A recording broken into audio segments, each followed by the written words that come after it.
پاکستانیوں ذرائع کے مطابق ایس پی انڈسٹریل عدیل اکبر کی ناگہانی موت پر پاکستان بھر کے تقریباً 300 سے زائد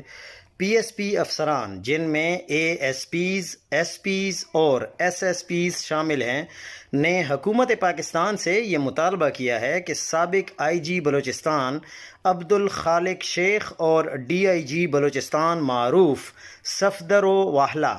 نے جو عدیل اکبر کے خلاف جھوٹی انکوائری کی جو بعد میں داخل دفتر ہوئی تھی، ان دونوں افسران کو ڈسمس فرام سروس کیا جائے۔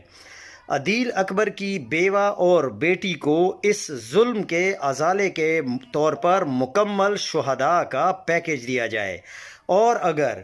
پی ایس پی افسران کے یہ مطالبات پورے نہیں ہوتے تو تمام افسران کام چھوڑ کر لمبی چھٹی کے لیے اپلائی کر دیں گے۔ اسی طرح کا مسئلہ ایک بار پہلے بھی سندھ میں پیش آیا تھا، سندھ پولیس کی طرف سے۔